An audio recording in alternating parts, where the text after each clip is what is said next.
We did say earlier that we'll be speaking to Dr. Thulani Ngwenya. He's the Chief Medical Officer at the South African Football Association, and he's a man who has been dealing with sports medicine for some time. For as long as I've known him, he's dealt with everything that happens with injuries on the field, whether players have issues that appear at training and all of that.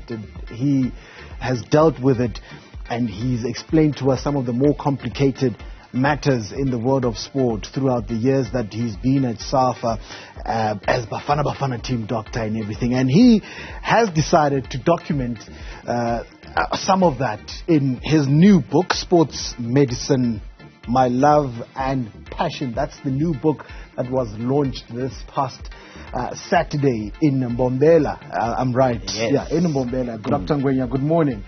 Thank you so much for your time this morning. Firstly, why did you decide to document some of those things in a book, finally? Good morning, Benjamin. Good morning to all the viewers. I've decided to document this because I thought there's quite a lot of people that can actually learn from my journey and the lessons that I've learned throughout.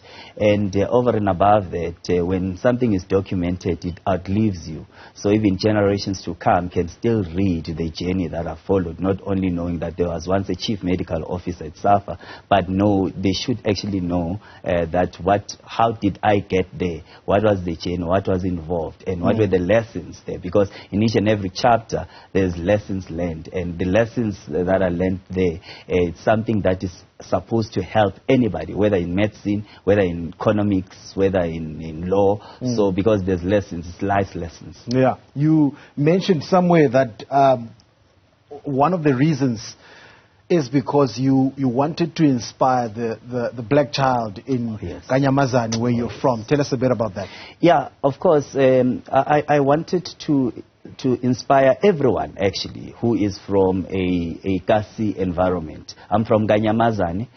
We studied Kanyamazane primary school to high school until I went to tertiary. To say, yes, black child, it is possible to come from Kanyamazane and be recognized by the continent, by the world, because right now I'm in the FIFA subcommittee of the medical committee. And we'll talk about that. We'll talk about your work at FIFA, your work at CAF. You've been doing a lot of that. But do we as sport fans, as the sporting community, appreciate just how crucial medicine has become in sport?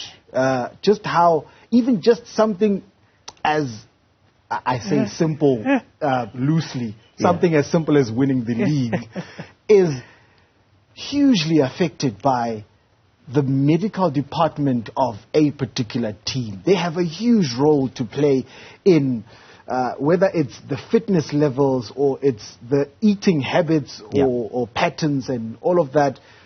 Do we appreciate that?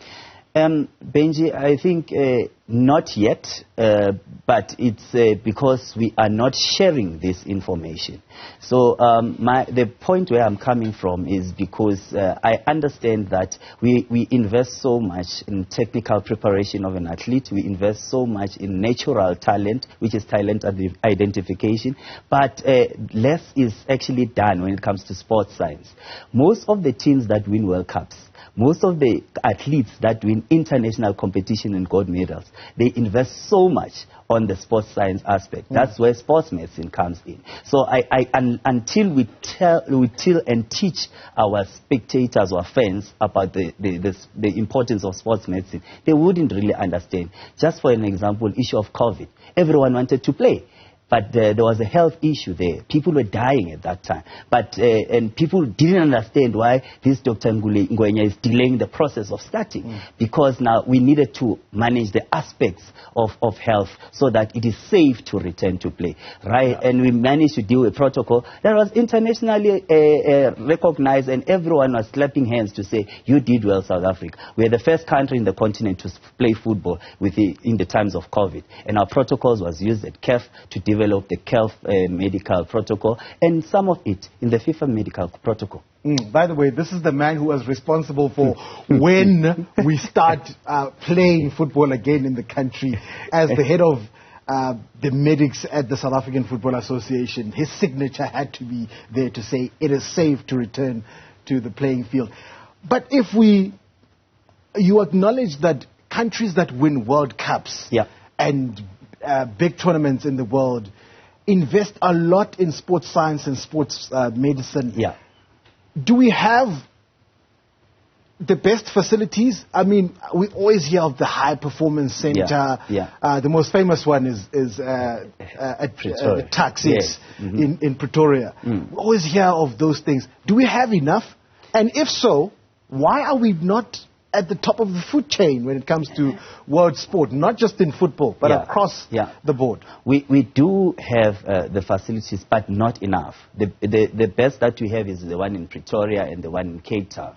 But if you look at the other sporting codes that are competing and winning World Cups, for instance, rugby, they're using the one in Cape Town, and they are always winning the World Cup. They invest so much on sports science.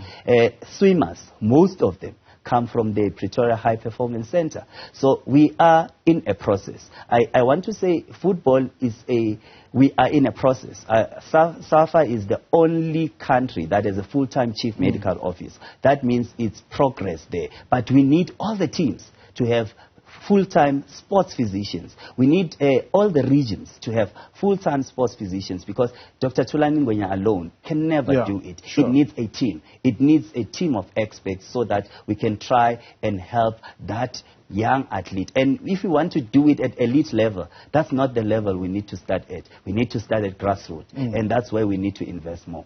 It's important that you mention that every team needs to have a permanent team doctor or medical officer at their disposal. We've seen a lot of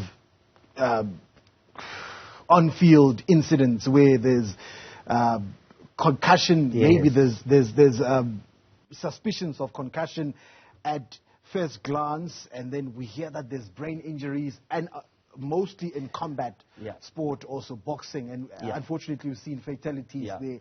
Do we do enough? Do we have enough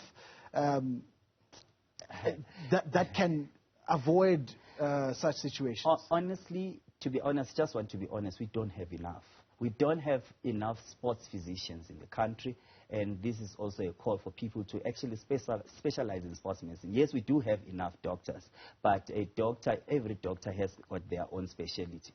You cannot be a general doctor and also do things that are done by a sports physician. So we encourage people to go into sports medicine. And right now, sports medicine has been endorsed as a college, so people can really specialize in sports medicine. But having said that, we are also calling upon the owners of clubs to take this sports science very, very serious. Because look at, for instance, Mamelodi Sundowns. They are playing game in, game out. I mean, week in, week out. They play at CAF, they play all competitions in the country, but their players keep on going. And they never complain that their players are tired. Is that testament to... Yes, because they've got... They invest in sports science and sports medicine.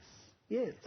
That's incredible. And you did say that a lot of teams that win, it's because they invest in sports science and medicine. And Mamelodi Sundowns, their dominance, certainly over the last 5 years, tells a lot about that. The same can be said about matters of the heart. Yeah, of course. Literal heart. Yes. We see a player like, the prime example is Christian Eriksen at Manchester United right now. He's playing... I always struggle with this word. Defibrillator. Defibrillator. Is it safe, first of all, to continue playing when you have a defibrillator in your heart? Well, somewhat it is safe, especially if you have been cleared by a sports cardiologist. So he's got a pacemaker. So Christian Eriksen, he's got a pacemaker. And then the cardiologist has cleared him to actually play. So medicine is changing. Medicine, there's new discoveries. This means should his heart I understand Yes. it's about his heart slowing down a little bit. And then it can take over. It can Literally. simply explain. It's science. about it just kickstarts your heart immediately. It's automatic. It's automatic. Just like, let me make an example. Right now we've got load shedding. Those that have got an inverter, when the electricity goes off, the inverter takes over. Yes. You don't even see that actually the electricity is gone. That's how the defibrillator works. Okay. Ooh, the time, Dr. Ngwenya. I wanted to speak about your work at the Confederation of African Football and at FIFA, but you are there. Congratulations on those appointments. You're representing South Africa with aplomb. The book is out. We can go get it. Yes. I've been told this one is mine. Of course. This copy is mine. Yes. Thank you so much. I'll go and indulge. Dr. Thulani Ngwenya is the Chief Medical Officer at the South African Football Association, and he's written Sports Medicine, My Love and Passion.